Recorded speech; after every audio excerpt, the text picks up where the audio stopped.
¿Alguien tiene alguna pregunta? Por favor.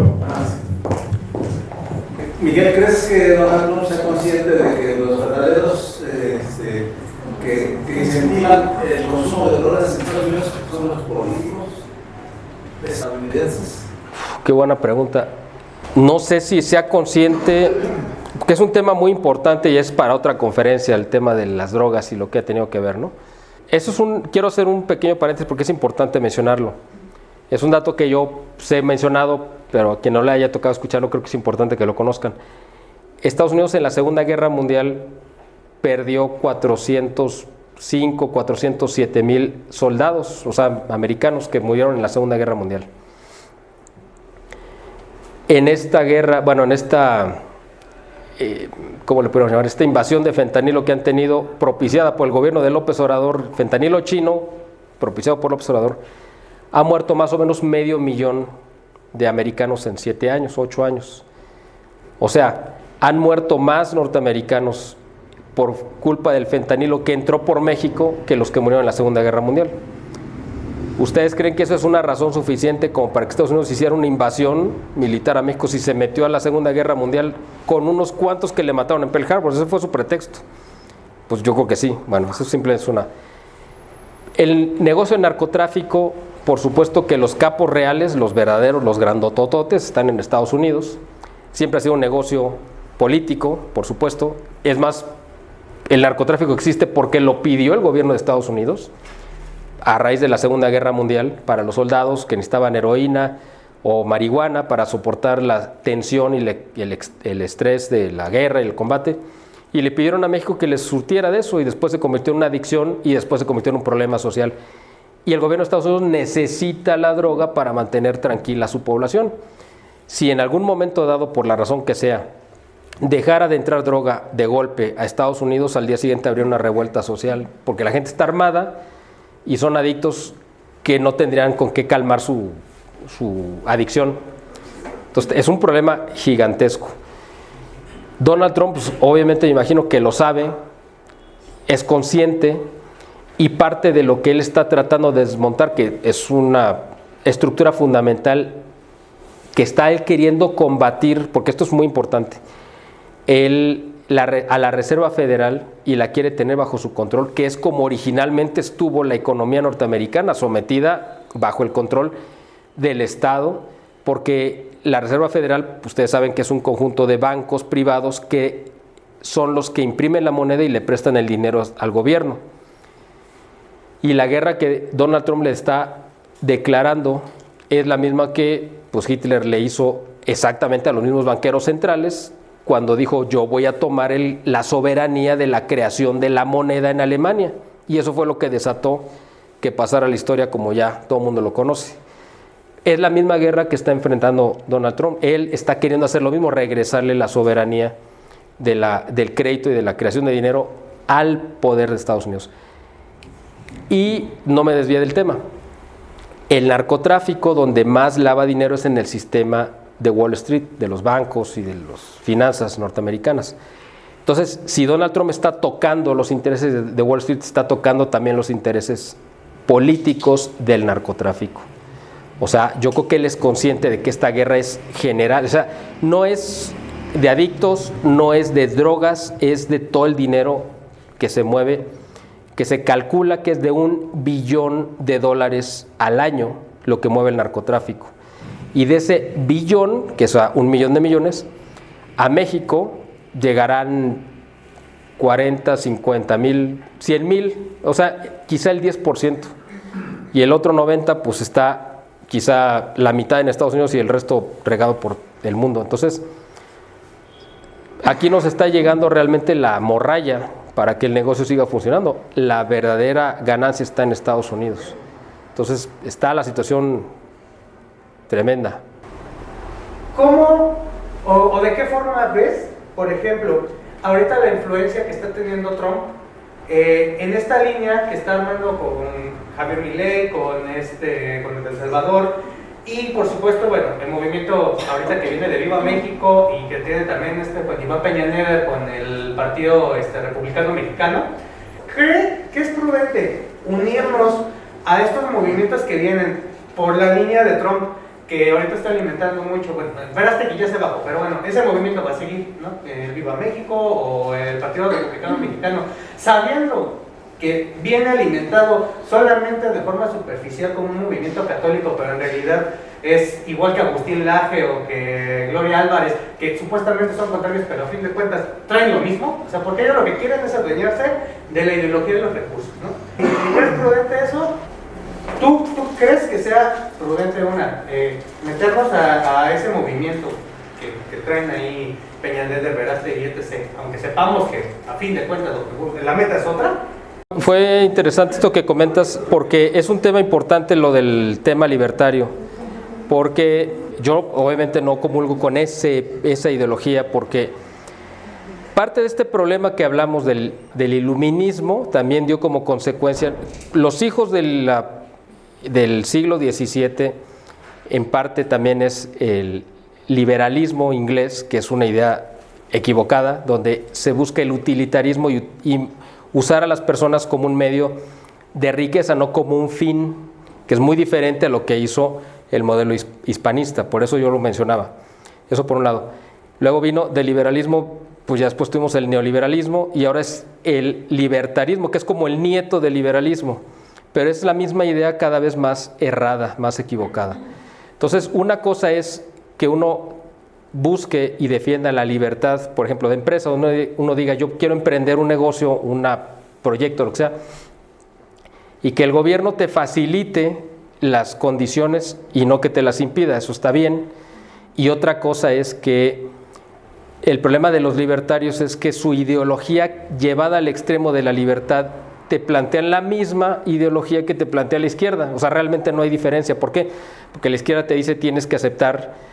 La diferencia es que uno es obligada y la otra es tienes que hacerlo, ¿no? O sea, te convenzo, pero terminan en lo mismo. Por ejemplo, los libertarios no se oponen al aborto. La izquierda te impone el aborto, pero al final de cuentas los dos terminan en el mismo. ¿Por qué? Porque dicen, es una decisión libre que tú tienes que respetar. La cuestión de la homosexualidad, la izquierda te la impone como parte de su credo, y el libertario dice, tienes que respetar que cada quien haga con su cuerpo lo que quiera. O sea, donde ya no hay una moral y ya no hay una línea que te rija y te diga, es que esto está mal, y te lo plantea desde la biología. Incluso si quieres hacer a un lado la cuestión religiosa, desde un punto de vista científico y biológico, ok, esto está mal por esto y esto no va a cambiar. Bueno, y que si un hombre, aunque se vista de mujer, pues sigue siendo hombre. ¿Por qué? Pues porque tus cromosomas lo dicen, independientemente de lo que aparentes. Entonces la izquierda dice, eso lo tienes que aceptar, y el libertario dice, eso lo tienes que respetar. Entonces, pues no está, las dos cosas te llevan al final de cuentas al mismo punto, y están equivocadas las dos, y nosotros no representamos ni la una ni la otra. Por eso nosotros decimos, bueno, yo cuando menos digo, pues tenemos una tercera posición, la cual está basada también en lo que dice la doctrina de la Iglesia, la doctrina social, donde cómo se genera una riqueza con justicia. En fin, eso es un tema, pero era importante porque el modelo de Milei, al final de cuentas, creo que también está destinado al fracaso en lo económico, porque está sustentado en cuestiones que no se van a... es muy fácil que se desplomen, porque no es una manera correcta de generar una riqueza cuando tú la sustentas en básicamente cuestiones financieras y no de una producción legítima y real, ¿no? Bueno, eso por un lado. En ese caso yo digo, pues, prefiero si vas a elegir entre Milei y Bukele, pues mejor un Bukele, porque es un hombre que al menos tiene la idea de meter en cintura y de poner orden en la parte donde una sociedad se estaba descomponiendo, ¿no? Aunque también sea, digamos, un poco libertario, pero él va a tener que regresar al sentido común en lo económico, porque ya lo hizo en la parte de la justicia, pues, ¿no? Social. Bueno, en el tema de los movimientos estos que tú dices, voy a ser muy concreto, realmente. Tú mencionaste un nombre y lo voy a tomar por eso. Tú mencionaste a Peña Nieto. Bueno, yo te diría, yo con él pues no haría ronda, simplemente porque Peña Nieto pues ha sido un operador durante 25 años de López Obrador. Todo el tiempo ha trabajado para él, ha sido su operador político, y esto no es un secreto ni es una confidencia, es una cuestión pública. O sea, búscalo en internet. El Baster se lo pasó a Camacho y Camacho se lo pasó a López Obrador. Ese fue el caminito de él. Entonces yo realmente a mí no me da confianza, a mí. O sea, aunque tomen la bandera de católicos, pues ¿por qué? Porque no se la creo.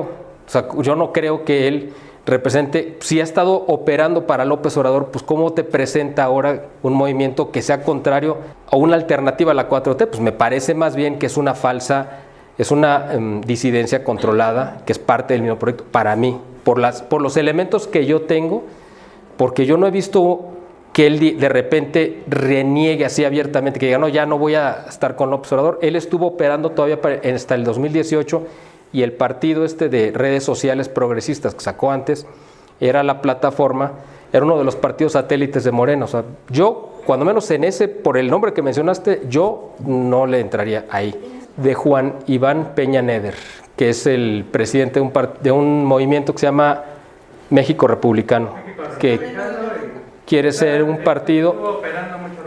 Es que está operando, creo, hasta donde yo sé, y recababa firmas para Verástegui, pero pues es un operador de. Mira, yo no me voy a meter con el tema de Verástegui, simplemente te digo, pues tú sabes que él pues está en la nómina de Carlos Slim, creo que todo el mundo lo sabe. Y Carlos Slim es el principal beneficiario y socio económico del López Obrador durante 25 años. O sea, yo no me creería que Verástegui sería la alternativa, la oposición a López Obrador si su patrón es el principal socio de López Obrador. O sea, la verdad yo no, simplemente no, es que no concuerda. O sea, no, si a mí me pagara alguien, si a mí me pagara Carlos Slim, pues sería muy difícil que yo hablara en contra de él, ¿no? O si me pagara a mí Ricardo Salinas, que no lo hace, ni es mi pariente tampoco, por cierto, pues a lo mejor yo no hablaría mal de él, ¿no? O sea, pues es lógico, porque le tienes que, pues estás obligado. Entonces yo no me la creo ahí, en el caso de ellos dos en particular. Bueno, vamos a seguir con las siguientes, porque si no, no vamos a alcanzar con todas.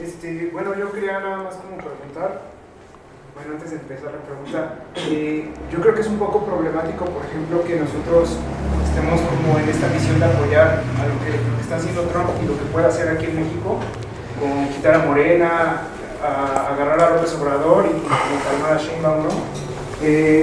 ¿Por qué? Porque los que saldríamos afectados seríamos propiamente, obviamente nosotros, pero también no estamos haciendo nada para que nuestra cultura, por ejemplo, se mantenga, ¿no? En este caso yo hablo, como tú ahorita lo mencionaste, de la hispanidad que nosotros tenemos, ¿no? Como hispanoamericanos, no hablando del hispanismo, porque el hispanismo es una idea ya un poquito deformada, pero la hispanidad sí la tenemos todos nosotros, ¿no? Sí vive en nosotros y todavía cohabitamos en ella.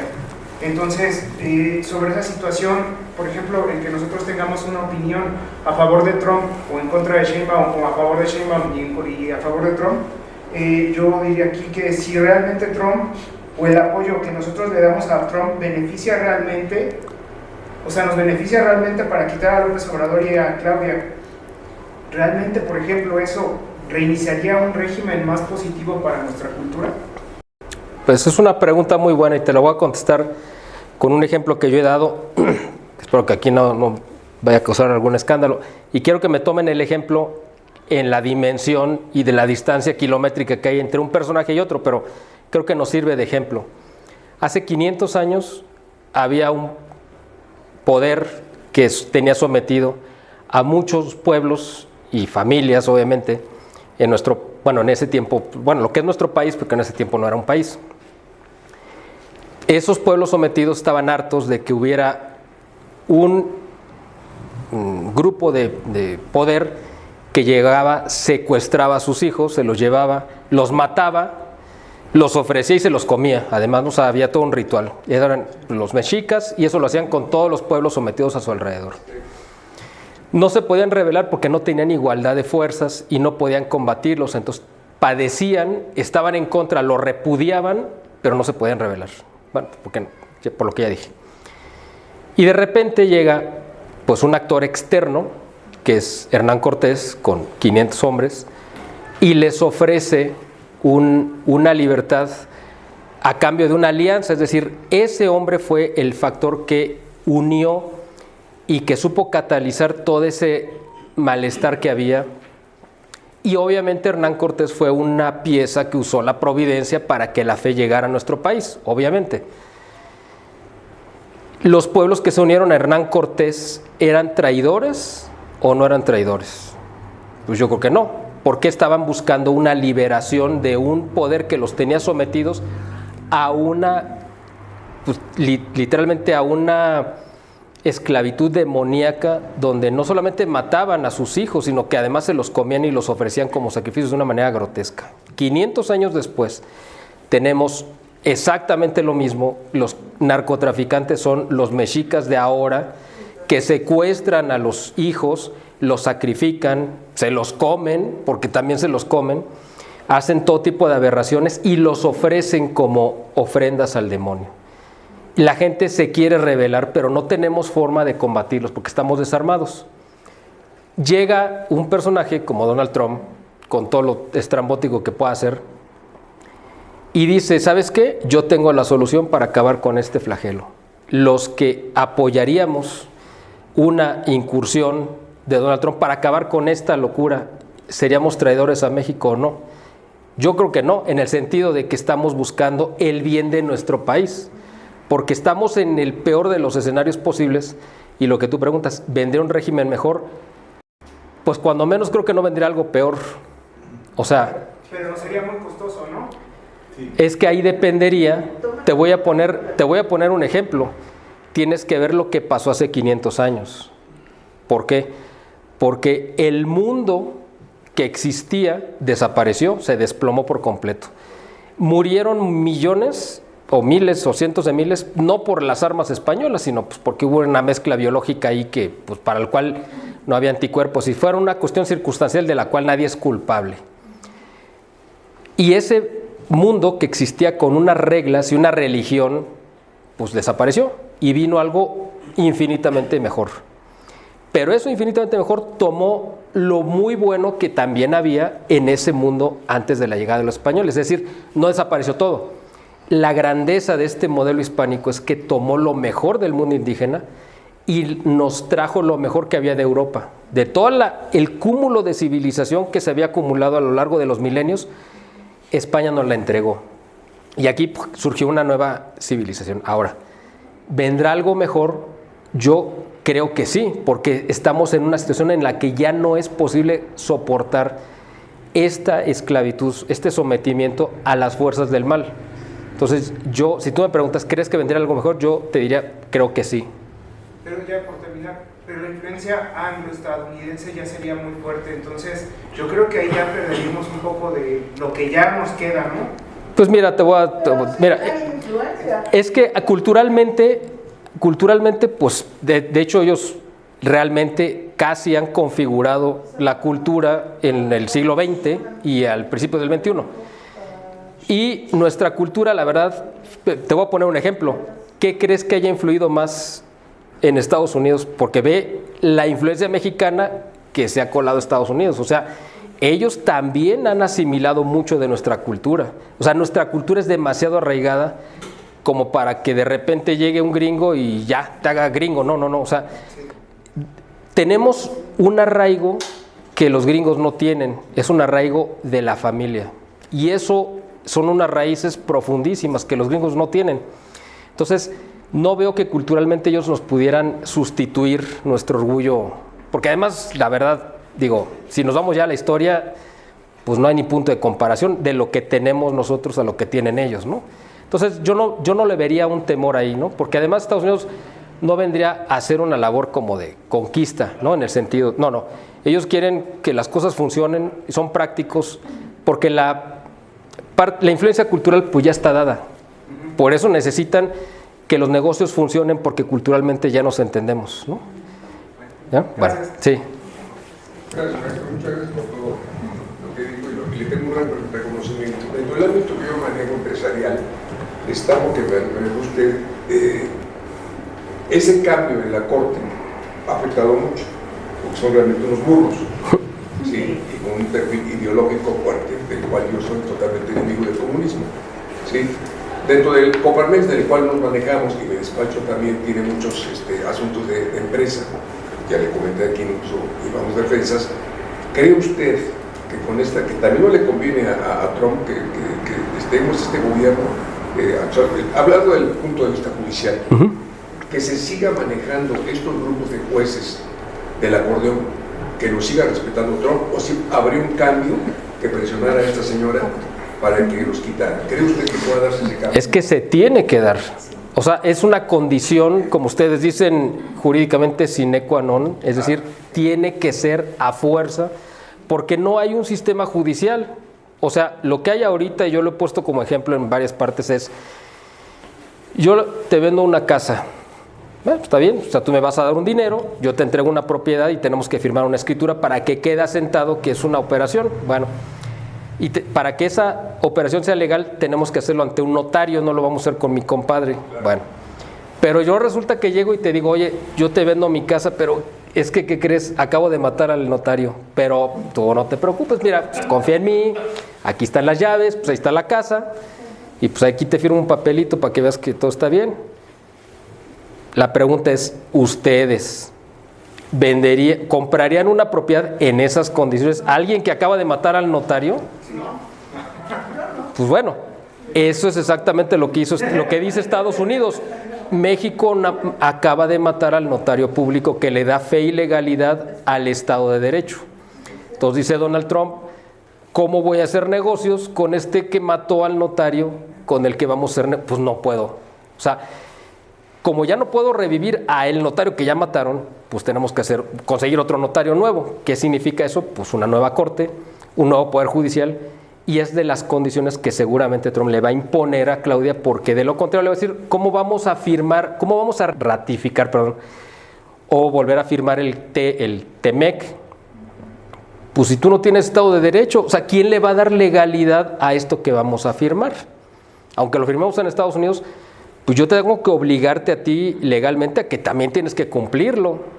Pero pues ni modo que me traiga a México, país geográficamente adentro de Estados Unidos, para juzgarlo aquí.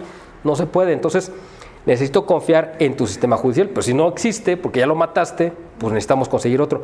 Yo creo que es una condición fundamental de las cuales están condicionando a Claudia como parte necesaria para la renegociación del TEMEC. Además, la cantidad de empresas que hay en México es fuerte. México es poderoso. Sí, no, por supuesto. Y el mexicano ahora, en la ciudad que surge el líder, porque estaba viendo este joven, ponga las cosas y las condiciones. Yo creo en la providencia, totalmente no creo en las condiciones, es que tal vez fue casualidad. No, aquí estamos porque Cristo así lo definió. Claro. Y todos tenemos una función que hacer.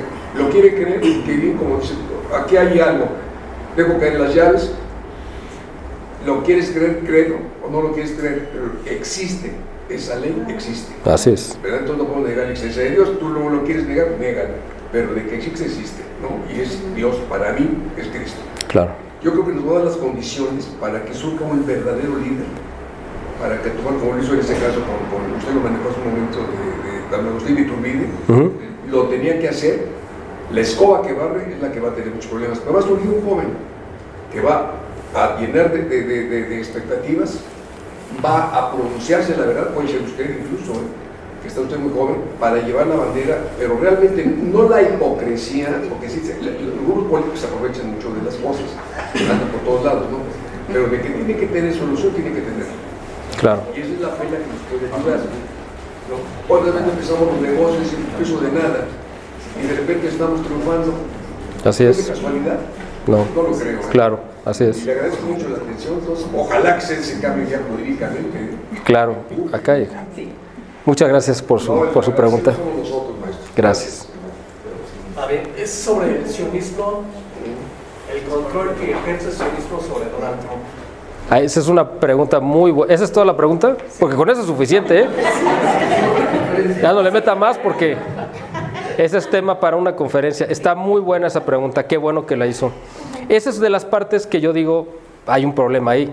Por eso dije, está muy lejos de ser el Redentor y el Salvador que necesitamos. Bueno, para empezar, porque ya tenemos uno y ya no ocupamos otro. Pero muchos de los problemas, él ve cosas porque está rodeado de gente que las ve. Hay católicos tradicionales con él. Y por el otro lado tiene pues judíos y sionistas. O sea, está él en medio. Y unos lo jalan para un lado y otros lo jalan para el otro. y de repente pues ya vimos todas las barbaridades que hizo con Netanyahu y Israel y toda esta locura.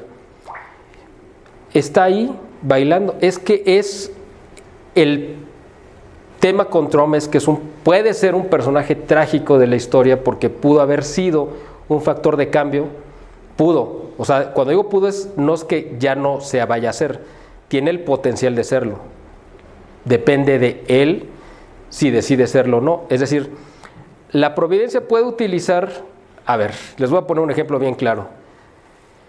Cuando la Sagrada Familia se fue huyendo a Egipto, ¿en dónde iba el tesoro más grande de esa Sagrada Familia, que era la Virgen y el niño? Pues no iban sentados en un burro. ¿Y el burro era necesario o no era necesario? Bueno, pues Donald Trump es un burro. No, o sea, lo digo literal. Y en ese burro puede ir sentada la providencia, porque lo decidió así. Pero el burro era importante y cumplió una función. Y cumplía, o sea, nosotros podemos decir, ay, pero pues es que un burro. Bueno, pues si le hubieras preguntado a la Virgen si le daba gracias a Dios porque hubiera un burro, pues te hubiera dicho que sí. Y San José también, porque a lo mejor le hubiera tenido que cargar a la Virgen y al niño y ya nada más iba caminando. O sea, parece algo de broma, pero es en serio. Entonces, la providencia utiliza hasta los burros para cumplir una misión sagrada. Hasta los burros literal. Pero en este caso, pues Donald Trump puede ser un troglodita y puede ser un salvaje y todos los defectos que les quieran poner. El mismo López Obrador, con todo lo que nos cae mal, pudo haber sido una pieza que la providencia hubiera utilizado si él se hubiera dejado guiar. Pero él decidió entregarse a las fuerzas del mal. O sea, es una decisión soberana de cada quien. El problema es ese. Está él en medio y tiene gente que lo jala hacia el sionismo y otra gente que lo jala hacia el sentido contrario, porque ahí realmente tiene dos grupos confrontados. O sea, hay mucha gente. Tucker Carlson pues aborrece a los judíos, bueno, no sé si a los judíos, pero el sionismo lo odia y tiene influencia en Trump y tiene un grupo de judíos que lo están jalando para el otro lado. Es que además cayó en Trump cayó en la trampa de Epstein. Claro. Es que ese es el tema. O sea, yo lo que decía es, Trump es un hombre que está sometido a su propia naturaleza humana. O sea, todos estamos sometidos a nuestra naturaleza humana porque todos tenemos necesidades biológicas. El asunto es cuando hay cosas que la voluntad puede someter a la materia. Y uno dice, ¿por qué? Pues porque ahí pides la gracia y Dios te concede controlar tus instintos. Pero cuando satisfaces tus instintos una y otra vez se te hace un hábito. Entonces, después quedas esclavizado a tus instintos, que en cierto aspecto creo que Trump tiene ese problema. Ya de 80 años, pues a lo mejor ya no es tan promiscuo, ¿no?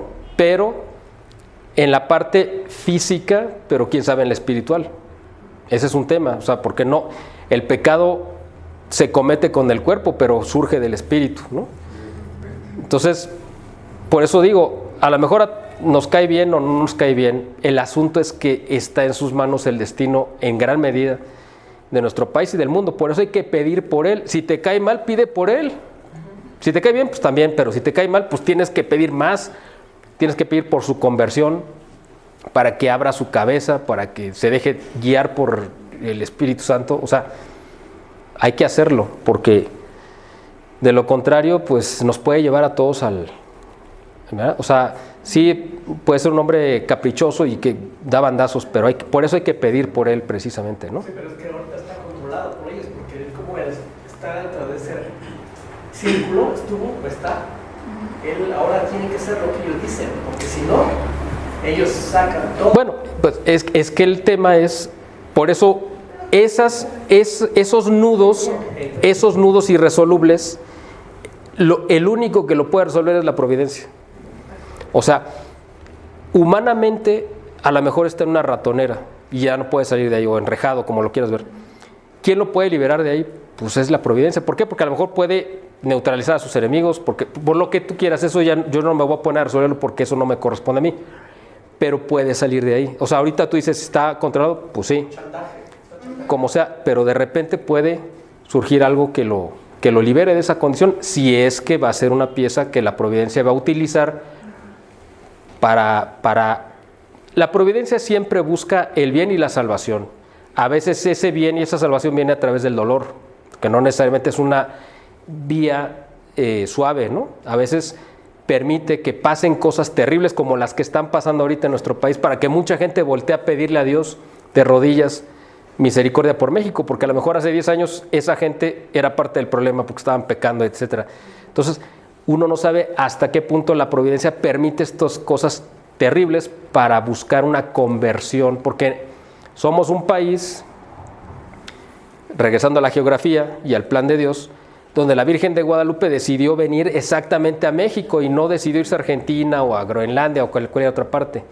Y ese compromiso implica para nosotros un deber, una obligación, porque ella cuando vino no dijo, o sea, pidió una casa y en la casa uno vive. Y hay gente que dice, ¿y crees que se vuelva a aparecer? Pues ¿cómo que se vuelve? Pues ¿cuándo se desapareció? Pues ahí está, ¿no? Que tú no la vayas a ver es otra cosa, pero ahí está. No se ha ido, pues ahí sigue. Entonces tenemos un deber y una obligación. Y exactamente así como hace 500 años la Virgen de Guadalupe vino a ser ese factor que ayudó a que todo un país se convirtiera, que los humanos no podían hacerlo y resolvió una serie de problemas que se habían generado. Dentro de que 5 años vamos a estar conmemorando 500 años y a lo mejor vuelve a suceder otro milagro igual. Ahorita lo vemos imposible, como en 1525 los evangelizadores veían imposible que los indígenas se convirtieran porque no había forma de hacerles entender el catecismo. Y de repente vino un milagro sobrenatural, bueno, un acto sobrenatural. ¿Y por qué no puede volver a suceder? ¿Se lo debemos de pedir o no? Pues yo creo que sí. Y Dios no es indiferente entre nuestras peticiones, y en eso hay que meter a Trump también. Adelante. Ay, perdón. No, está bien. Por falta de conocimiento. Exactamente. Entonces, si vemos nosotros, y me aboco a cuando mi papá estudió, en el 5º año de primaria, ya estudiaban trigonometría. Así es. Hoy, un profesionista no sabe trigonometría. Bueno, mi suma. Entonces, nuestro pueblo, hablando de nuestro pueblo, que es lo que nos interesa, tiene falta de conocimiento, por lo tanto no tiene capacidad de análisis, por lo tanto ¿podemos votar libremente? Sí, pero nos falta analizar quiénes son nuestros líderes, a quiénes vamos a apoyar. Entonces, he ahí la raíz de nuestro problema. Claro. Si no tenemos conocimiento, no tenemos capacidad de análisis y estamos viviendo lo que vivimos. Es cierto lo que dices de Trump y que puede ser una parte clave para el cambio, ¿no? Como sucedió últimamente en Venezuela, y los venezolanos dijeron, ya me regreso a mi país, ¿no? Porque piensan que van a estar bien. Entonces sí interviene ahí todo eso y todo lo demás, ¿no? La economía y demás, todo esto interviene, porque el que tiene la capacidad monetaria va a dirigir. El que tiene la capacidad monetaria en este país es el narcotráfico, que dejaron crecer. Cierto, es que dice 300 kilos de cocaína hoy se decomisaron, pero sí deben de entrar toneladas diarias. Claro. Entonces nos envuelven en algo y no tenemos la capacidad de análisis para decir, oye, 300 kilos, si están entrando 10, 15, 20 o 50 toneladas diarias a Estados Unidos. Sí. ¿Sí? Entonces, ahí está el problema, porque no tenemos esa capacidad de análisis. Pocos la tenemos, o yo no tengo toda la capacidad, pero ese es el problema verdadero. Así es. Esa palabra con la que comencé está escrita en la Biblia. Sí, exactamente. El pueblo perece por falta de conocimiento. ¿Qué piensa Déjeme. usted, nuestro? Sí, es cierto, es un problema que tenemos fundamental. Si no tenemos el conocimiento, si no tenemos la formación, pasa esto. El problema y la trampa de la democracia es esta, exactamente, que todo el mundo puede votar y se acaba imponiendo la inmensa mayoría que realmente pues no sabe. O sea, les voy a poner un ejemplo que a lo mejor suena así medio chocante, pero cuando uno habla de un gobierno de la aristocracia, uno siempre piensa en los ricos, ¿no? En los poderosos. No, la aristocracia es los mejores. Entonces, cuando uno piensa en la democracia, debería de haber, por ejemplo, en el Congreso, pues los representantes de los mejores en cada área. Por ejemplo, para el campo, ¿quiénes ustedes creen que sean los mejores? Bueno, pues los campesinos, ¿no? Porque son los que están ahí, pues nadie sabe más que ellos, pues aunque sea el más humilde y de guaraches y sombrero, debería estar en el Congreso, porque es el que va a entender los procesos que necesita el campo. Y pues tendría que haber, como diputados, tendría que haber rectores de universidades y cosas así, o sea, gente que por su capacidad demostrara que merece estar ahí. No todos estos políticos, que el sistema político y partidista, pues es una putrefacción, porque es una trampa de la masonería para que lleguen ellos y llegue la gente más corrupta y la menos preparada, pero legitimada por la mayoría, porque ustedes me eligieron, pues ahora se friegan, ¿no? Entonces, la iglesia, por ejemplo, pues tiene esos controles muy específicos. Para elegir al Papa, pues no es una votación abierta donde todo el pueblo de Dios vaya y vote, no, hacen una serie de filtros y solamente los mejores, en teoría, emiten un voto, porque ya demostraron que tienen la capacidad, el raciocinio, el conocimiento para dar un voto racional, razonable. Pues acá deberíamos de hacer lo mismo. O sea, sí, qué bueno que hay un voto universal, es un derecho. El tema es que se utiliza para hacer trampas, ¿no? Y entonces llegan los peores. Entonces nos convendría más hacer un filtro para que cuando menos pusiéramos trampas para que no llegaran los peores. O sea, a lo mejor no podemos hacer que lleguen los mejores, pero podríamos evitar que lleguen los peores. Porque ahorita no lo pudimos evitar porque están gobernando los peores, ¿no? Los peores. Así es, así, pero totalmente el conocimiento es la parte fundamental. Adelante. Bueno, yo no es como tal pregunta, pero lo que tú nos puedes compartir. Una era lo que, bueno, he estado analizando lo que han estado comentando. Por ejemplo, esto de la iglesia, pues yo creo que ahí también sí hay que pedirle mucho a Dios, al Espíritu Santo, que nos oriente sobre qué es lo que tenemos que seguir y qué no, porque lo vimos con Morena y con varios partidos y varios que están ahí, que sacaban la imagen de la Virgen de Guadalupe, ¿no? Y decían, entonces, desafortunadamente, digo, yo lo veo también con vecinos, con conocidos, que dicen, no, sí son católicos, no, sí creen en Dios, sí creen en la Virgen, no, sí, hay que seguirlos. Entonces, es lo que dice el compañero, ¿no? O sea, precisamente porque como no nos informamos, nada más a lo que nos dicen, afíliate a Morena, mira, te vamos a dar esto, y si no, pues, y si te vamos a ayudar a arreglar tu calle, o sea, siempre a los más necesitados, siempre a los más sumisos, y a veces son personas de la tercera edad. Desafortunadamente, pues eso también implica que uno crea, ¿no? El hecho de que ya sale con una banderita, con la Virgen de Guadalupe. Entonces, todo eso yo creo que sí tenemos que, pues, tener conciencia de que sí o no es, ¿no? Claro. Pero también a veces como católicos también estamos muy desorientados, y entonces por eso caemos más. Y otra, yo creo que yo resumiría, bueno, desde que te escucho y te conozco por el teléfono, yo creo que todo es estrategia, y si nosotros también no hacemos lo mismo que ellos hacen, de tener una estrategia en nuestra vida, en nuestra familia, porque al final pues uno sobresale a lo que uno tiene, a lo que uno trabaja, a lo que uno hace, y ahorita estamos viendo eso, que cada vez estamos diciendo, bueno, como decía el compañero también, ¿qué pasa si estamos en contra del gobierno y apoyamos otras cosas? Pues al final estamos viendo que lo único que están haciendo es que nos están cortando por todos lados el sobresalir. Claro. Entonces eso es lo que ellos quieren, o sea, ellos quieren que nosotros seamos sumisos, que estemos a sus riendas, a lo que ellos dicen, y por miedo no estamos saliendo adelante. Entonces, desafortunadamente eso es, o sea, lo que nosotros somos los mexicanos trabajadores, digo, por algo nos vamos, se van a Estados Unidos, ¿no? Claro. A trabajar y eso. Entonces ahorita la gente se está volviendo floja, tanto para trabajar como para investigar, como para saber qué es lo que pasa. Y hay que luchar por eso y orientar a nuestras familias, porque, como dicen, a veces hay que empezar por la casa. Sí, claro. Porque si no, lo demás, o sea, nos vamos junto con las demás personas.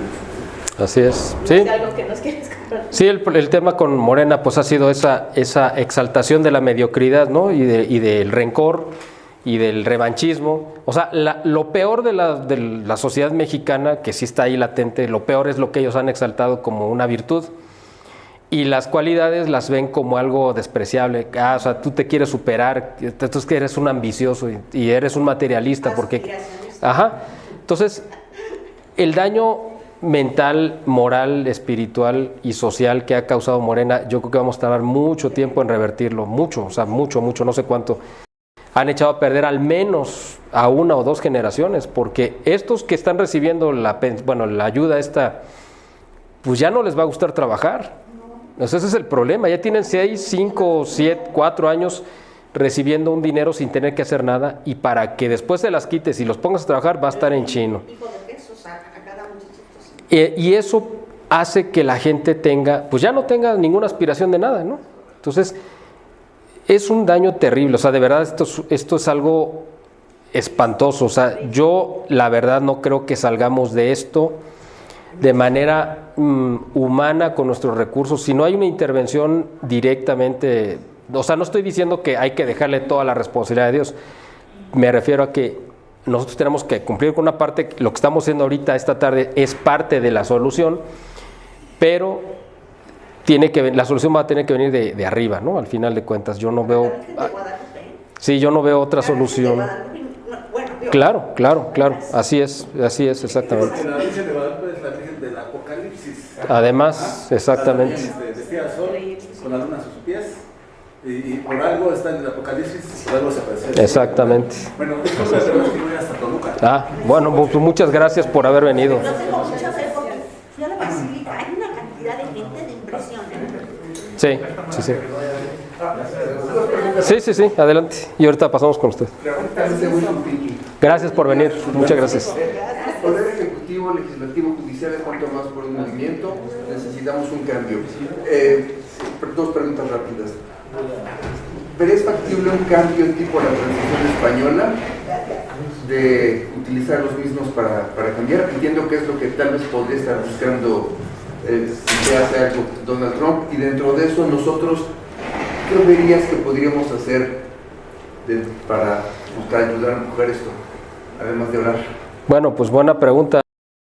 Yo creo que lo que va a pasar en México va a depender de lo que pase en Venezuela, si ven que tiene éxito. Es decir, si ese desmontar pieza por pieza el régimen, no de golpe, sino de pieza por pieza, si les funciona en Venezuela, lo van a hacer aquí en México, creo yo.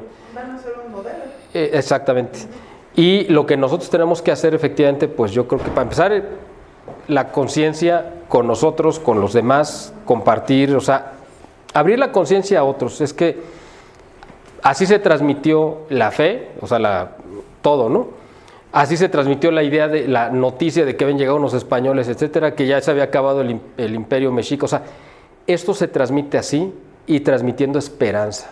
Es decir, siempre no perdiendo la fe y diciéndole a la gente, pues sí hay una salida, porque aquí podemos haber hablado de todo lo mal que estamos y bueno, vámonos ya, cada quien agarre su cuerda y vais a colgar un árbol. No, el asunto es, hay una salida. Porque si no hubiera una salida, pues yo no les hubiera dicho que vinieran, porque pues para ponerlos más tristes de lo que ya a lo mejor estaban, pues la verdad mejor póngase a ver una mañanera de Claudia Sheinbaum, ¿no? Pues la verdad, pero el asunto aquí es salir con una esperanza y transmitirla, tenerla y transmitirla, porque eso, cuando uno transmite esa esperanza, eso empieza a rebotar y rebotar y rebotar. Y la manera en la que uno puede combatir al mal y la influencia del demonio, porque el demonio siempre quiere verte triste, derrotado, y cuando tú sales con una idea de que hay de que sí se puede derrotar el mal, pues es que de hecho el mal se derrotó en la cruz. Entonces esa batalla contra el mal ya está ganada, o sea, eso no hay vuelta de hoja, aunque pareciera lo contrario, eso ya se decidió. ¿Qué es lo que estamos viviendo ahorita? Pues cada generación le toca combatir para ¿Por qué? Pues porque tenemos que dar un testimonio. Entonces a cada generación le toca combatir al mal, aunque el mal esté derrotado, pero sigue dando lata, porque está activo. Tenemos que transmitir esa idea de esperanza para que la gente vea que el mal no se salió con la suya. Eso es lo que tenemos que decir. El mal fue derrotado y dar ese testimonio y pues Dios hace el resto, ¿no? Creo yo. O sea, si se llevan de aquí un mensaje positivo, no positivo superficial, sino profundo, pues ya cumplí yo con el cometido, ¿no? De haber venido y haberles quitado estas horas de su tarde de sábado, del último sábado del mes, ¿no? Así que yo con eso me iría muy satisfecho. Sigue acá. Gracias, Miguel. Hay dos filósofos españoles y un historiador francés. A los filósofos me refiero a Alfonso López Quintas y Antonio Escotado, que plantean que el movimiento del 68 realmente estuvo operado y financiado por China, porque la brecha tecnológica entre Occidente y China era imposible de alcanzar, y que era infiltrar las universidades y bajar el nivel educativo, que lo lograron en Francia, en Estados Unidos, en toda Europa y en Latinoamérica, Hispanoamérica, era la única manera de tener una esperanza de emparejarse con Occidente. Y esto lo vinculo con que yo tuve el gusto de conocer en vida, no lo puedo negar, es el gusto, al general Luis Gutiérrez Oropesa. Y él me dijo varias veces, es que está se exalta de forma exagerada lo que hizo Estados Unidos y lo que hizo Rusia, que sí estaba metido, pero todo el financiamiento venía de China. Y eso ningún historiador mexicano lo ha dicho. ¿Tú crees que sea posible esto o creerías esa versión? Pues no sé, yo la verdad nunca había escuchado esa versión, para ser sincero. Me costaría creerlo, simplemente porque China estaba muriendo de hambre en ese momento. O sea, con la revolución cultural, yo veo difícil que hubieran tenido... Yo vería más bien, si hubiera habido algún financiamiento comunista, más bien lo creería de Rusia, que en ese momento todavía tendría. Y de hecho sí, mucha de la influencia socialista de las universidades de Europa y en Hispanoamérica, pues venía de Rusia, obviamente. De China me costaría más trabajo creerlo porque no estaban en las condiciones materiales como para hacerlo. Pero también pues había fuerzas dentro de Estados Unidos que pues permitieron el avance del comunismo, porque pues acuérdense quién financió a los revolucionarios rusos, pues fueron los banqueros judíos de Nueva York. O sea, aparentemente era lo más opuesto, pues no, porque trabajan son el brazo derecho e izquierdo del mismo cuerpo. Entonces, yo más bien vería que vendría el apoyo acá por parte de la... ¿El financiamiento de la Revolución Rusa venía de los judíos de Estados Unidos? Sí, o sea, en la revolución de 1917, donde los bolcheviques tomaron el poder, esa fue financiado por los banqueros de Nueva York, de judíos de Nueva York. Eso está documentado, o sea, tampoco estoy aquí revelando un secreto. ¿Una revolución también social? Pues sí, pero era un plan de destruir... La decadencia, ¿no? Es que la revolución rusa de 1917 fue la revolución francesa de 1790 y... ¿Qué? ¿1? ¿2? ¿Por ahí? No, fue después. Pero... bueno, 89 exactamente. Sigo teniendo buena impresión del pueblo ruso. A ver, través de sus escritores. Sí. A ver, una cosa es el pueblo ruso y otra cosa fue la revolución rusa. Entonces... Sí, bueno, eran unos cuantos, o sea, no había había mucha decadencia moral en las clases altas, no en las no hacia abajo. Bueno, pues sí, o sea... Sí, es que era como las cortes, pues muchas de las cortes pues también eran muy depravadas, ¿no? Las iglesias están llenas. Porque hay un resurgir, porque fue una promesa de la Virgen de Fátima. O sea, dijo, al final Rusia se va a convertir. Ya estamos en ese final, pues no sé, pero Rusia ya se está convirtiendo. Pero la revolución rusa realmente fue la de febrero, porque la de octubre fue un golpe de estado a Kerensky. Pues sí, o sea, pero fue parte del mismo... Pero, o sea, fue más que la revolución, fue la de febrero. Golpe de estado, la de octubre, la que llama revolución. De octubre de la revolución rusa, es golpe de estado a Kerensky. Kerensky fue elegido de forma democrática.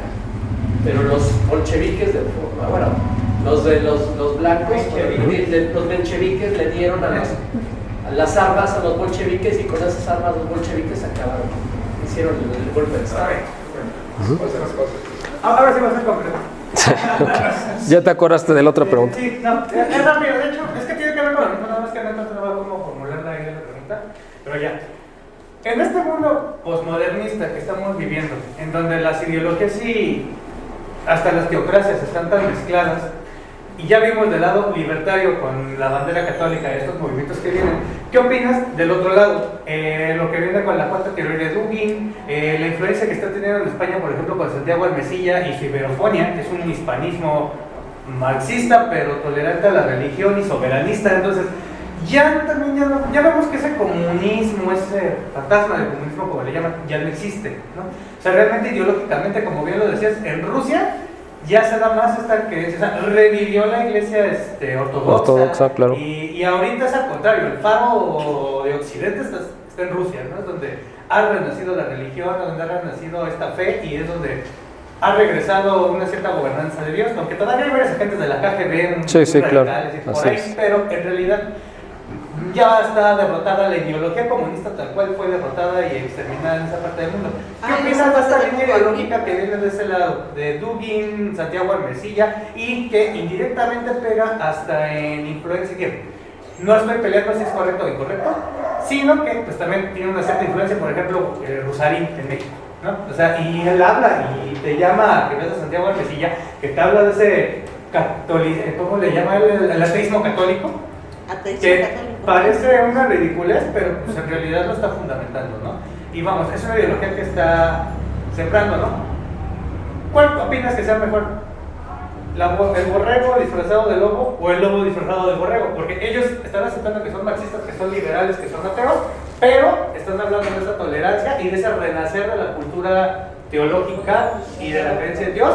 Y por el otro lado tenemos a los que dicen creo en Dios, pero pues por atrás traen toda la porquería de los libertarios, de la CIA, de los judíos, del sionismo y de todo esto, ¿no? ¿Cuál crees que sea mejor? ¿O cuál crees que sea peor? ¿Por qué? Porque a fin de cuentas creo que para que nazca, como dices, este movimiento 100% católico que recupere esto y que venza a la democracia, la verdad es que no. Los actores políticos ahorita son estos, son los reales y son los que realmente tienen la influencia y el poder económico y los medios para tener cierta representación. ¿Tú cuál crees que sea peor, mejor o bueno, sea más fácil apegarse? Por ahí medio escondida estaba una pregunta que creo que es la que quiero responder, porque lo demás a lo mejor a la gente le quedó medio, incluyéndome un poco medio revuelto, pero sí entendí a dónde vas. Y hay una pregunta muy importante que qué bueno que por ahí medio se asomó, pero es muy importante responder porque efectivamente hay un resurgimiento. A ver si contesto lo que me preguntaste, pero espero que sí. Hay un resurgimiento en Europa precisamente como una respuesta a toda esta caída de los valores tradicionales y esta invasión musulmana, y ha dado como consecuencia el surgimiento de grupos nacionalistas que no son libertarios para nada, que son grupos que sí están tienen ese orgullo de su patria, ¿no? Y de sus valores originales. El problema, creo yo, no sé si va por ahí, es que muchos se han ido tan al extremo de rescatar lo más tradicional que se fueron a la parte gnóstica y panteísta y precristiana, porque ellos dicen, no, es que el cristianismo no es de Europa, no se gestó en Europa, por lo tanto es una ideología impuesta y nosotros tenemos que remitirnos al paganismo que existía en las tribus. No, y es en serio, estos movimientos en Alemania, en Francia, que tienen una idea correcta en algunas cosas, el problema es que aterrizan la raíz en un lugar equivocado, porque eso ya quedó superado. Y entonces muchos de estos son, eso que dije, ¿no? Son gnósticos y panteístas, porque regresaron a creer en esas cuestiones. Es como aquí el indigenismo, sería el equivalente. Sí, como Amanecer Dorado que retoma los dioses griegos, o Democracia Nacional que está retomando lo de los teutones. Exactamente, o sea, claro, una cosa es que tú digas, bueno, esto es nuestra raíz histórica, eso es una cosa, y otra que digas, o sea, por ejemplo nosotros, pues sí, no vamos a decir que no vamos a negar que existió una deidad que no existía, pues, pero que se llamaba Quetzalcóatl, está bien, y todo, Tlaloc, etcétera, pues parte de nuestra cultura. Eso no significa que somos creyentes de esos seres que no existen. El problema con estos movimientos es que se llegan a ese extremo y tienen una base correcta en algunas cosas, pero se equivocan en esa otra. O sea, así como los libertarios tienen la parte buena de denunciar al comunismo y al socialismo del siglo XXI, que bueno, está muy bien, pero aterrizan en las ideas equivocadas. Acá es igual, o sea, al final de cuentas terminas cayendo en una falsa idea simplemente porque estás negando que el cristianismo es el eje central sobre el rieldo el que tiene que recorrerse nuestra historia. ¿Por qué? Pues porque le tienen coraje, porque lo consideran como una idea superada, como algo que no es parte de su ideología, como una imposición externa, etcétera. O sea, simplemente creo que es equivocado. Y sí hay un resurgimiento, por ejemplo, en Rusia, donde el pueblo ruso, que conoció a la perfección lo que era el terrorismo soviético, pues no quieren saber nada de eso. O sea, los jóvenes de ahora no les tocó, pero saben las historias que les contaron los papás. Y ahí es donde ellos dicen, nosotros no queremos nada que ver con eso. Entonces hay un resurgimiento y sí, evidentemente es parte de la promesa que hizo la Virgen de Fátima, ¿no? Que al final Rusia se iba a convertir. En el caso de Dugin, que se supone que es el ser o el pensador más influyente en Putin, es lo que dicen y yo no estoy tan convencido, pero pues tiene parte de esa idea, ¿no? Como que regresar a una teología medio extraña, donde él reinterpreta la historia y dice cosas interesantes, pero no necesariamente todo es correcto. Les voy a poner un ejemplo así también, que ahorita me acordé. Bueno, hay un escritor ruso muy famoso, el que escribió el libro sobre los Illuminati y todo este rollo, que habla español y sale en RT, Daniel Stulin. Bueno, Daniel Stulin pues viene cada año, o venía aquí al Club de Periodistas a recibir su premio, ¿no? De Premio Nacional de Periodismo Internacional. Entonces una vez vine y pues dio su ponencia y no sé qué, y le tiró, bueno, yo había escuchado algunas entrevistas y dijo, no, pues es que la iglesia pertenece a este mismo esquema, es una institución al servicio de los Illuminati, etcétera, etcétera. O sea, pero lo agarró como un bloque, como que toda la iglesia fuera monolítica y toda estaba al servicio de los Illuminati. Entonces yo fui a verlo y estaba él firmando los autógrafos de sus libros, ¿no? De su libro. Yo estaba formado.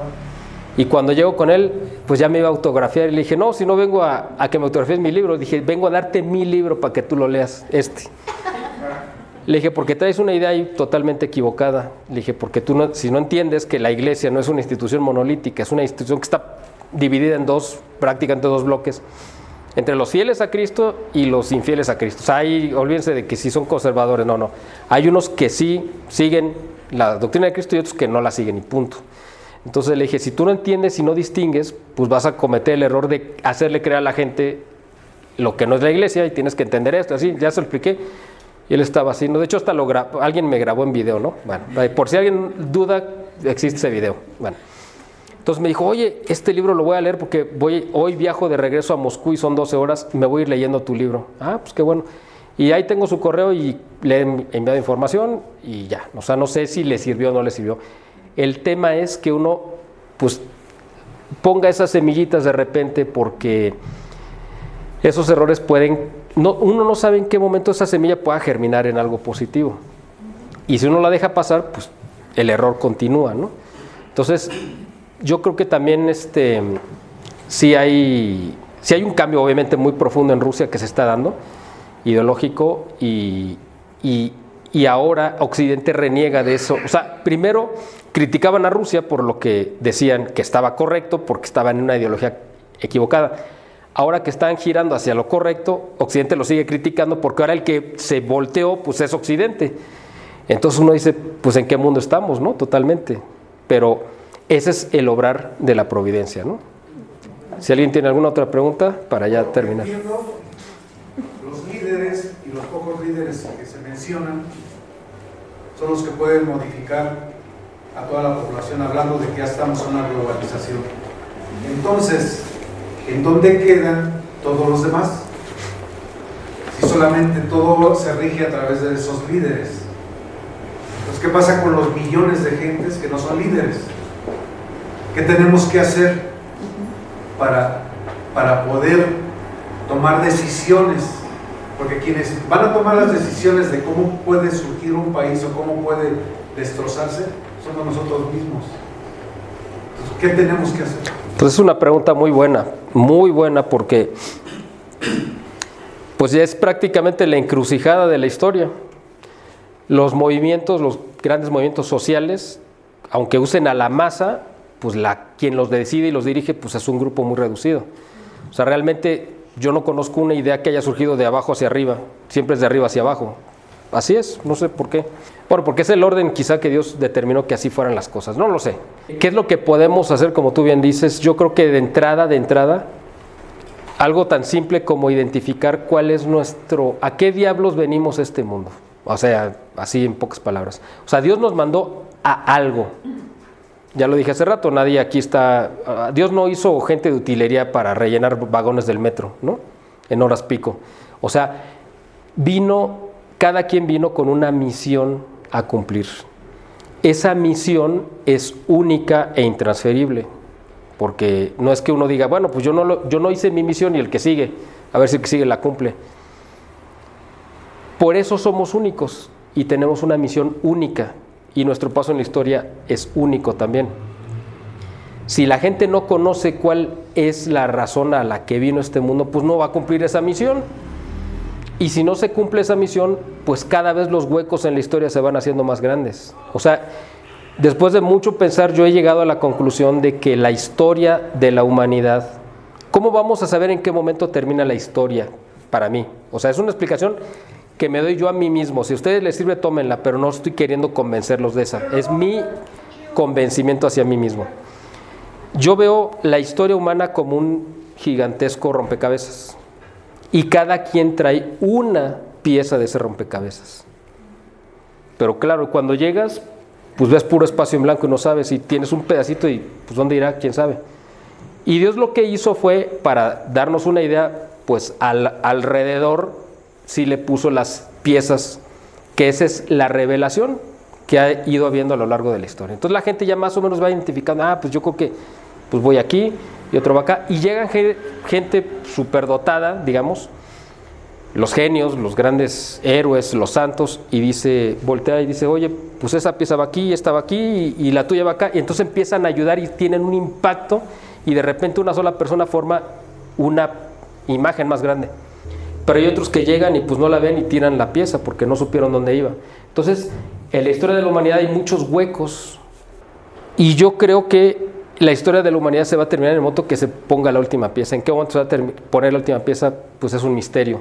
Pero cada quien tiene una misión y un compromiso. ¿Y cómo vamos a identificar la misión que tenemos? De acuerdo a las cualidades. Porque Dios nos dio herramientas y nos dio, cualidades para cumplir con esa misión. Nos dio talentos. Al músico, pues le dio un buen oído. O sea, Dios no mandó a decir, bueno, voy a mandar un músico que sea desafinado.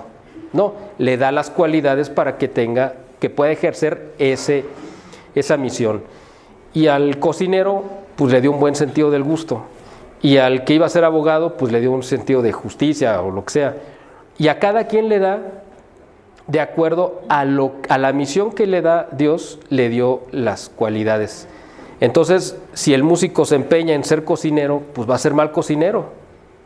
Y si el cocinero quiere ser músico, pues a lo mejor es muy desafinado.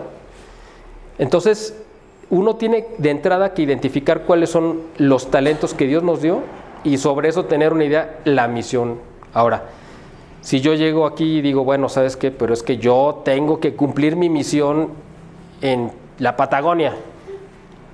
Pues si Dios hubiera querido mandarme para allá, pues allá hubiera nacido a lo mejor, ¿no? O sea, tiene uno que identificar todo y pedirle a Dios que nos ilumine. Y entonces, cada quien puede ser el líder de su propia vida. Esa es la parte que creo que nos corresponde. O sea, pues sí, hay otros que tienen una cualidad de liderazgo, que Dios les da, un don de, vamos a decir, como de mando, pero el líder es el que tiene que estar más dispuesto al servicio. Y aquí una misión universal que todos tenemos es la de servir. Aquí nadie nació para ser servidos. Todos, así Cristo vino a servirnos, todo el mundo tiene que servir, todos. O sea, nadie está exento de decir, bueno, pues yo nací exento de servir a los demás. No, todos tenemos ese deber de servir. Y al cumplir con nuestra misión, creo yo que tomamos en nuestras manos ese liderazgo y con eso podemos nosotros incluso impulsar a otros que a lo mejor no tienen esa idea de que son líderes y uno los puede ir empujando, ¿no? Entonces creo que sí es un compromiso social que todos tenemos, pero lo más importante es descubrir para qué estamos aquí y entonces cumplir con esa misión, porque al final de cuentas, cuando lleguemos a la presencia de Dios, nos va a pedir cuentas de eso. O sea, va a decir, y sería terrible que ahí nos enteremos a qué habíamos venido, ¿no? Como yo vine a eso, no, sino decirle, Señor, aquí está los talentos que me diste uno, la mitad de uno, pues te entrego uno entero, dupliqué lo que me diste. No llegar a decir, bueno, me diste medio y ahora te entrego un cuarto, ¿no? ¿Y qué hiciste con lo demás? Pues lo tiré. Entonces, creo yo que esa es la parte donde podemos influir, cumpliendo nuestra misión y tomando el liderazgo de nuestra propia vida para ser útiles, ¿no? a la sociedad, y con eso yo creo que podemos inspirar a los demás y de ahí puede surgir el liderazgo. Bueno, creo que con esa quedó muy bien para poder cerrar esta sesión de preguntas y respuestas. Yo les cedo el micrófono.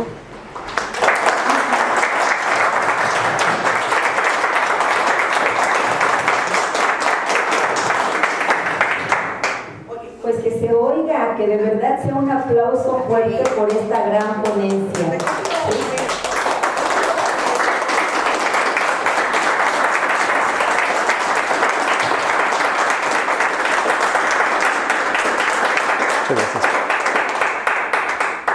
Yo soy una persona que nunca Muchísimas gracias por venir de Guadalajara, de ser tan claro, tan conciso, tan concreto y tener ciertas...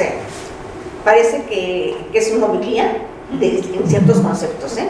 Muchas gracias, muy amable. Gracias.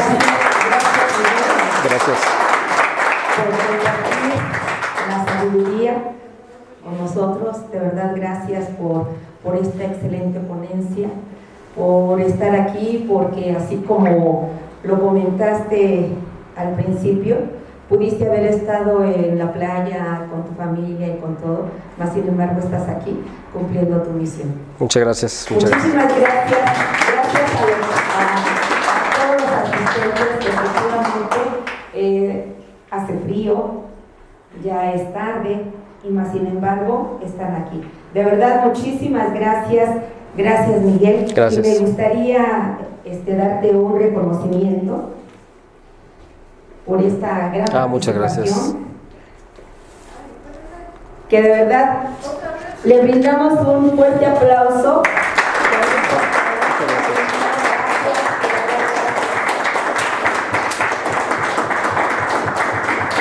Muchas gracias, Rosaura. Gracias, y que no sea la primera vez.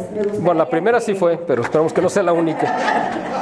Que no sea la única, que no sea la primera, que no sea la última. Y pues está abierta la invitación para cualquier otro tema. De verdad, perfecto. Va a ser un gran honor. Muchas gracias. Nuevamente contar con tu presencia. Correcto, muy bien, y muchas pues gracias. Gracias a quienes están también en línea, quienes están compartiendo estos agradables momentos y toda esta sabiduría. Muchísimas gracias. Muchas gracias. Gracias.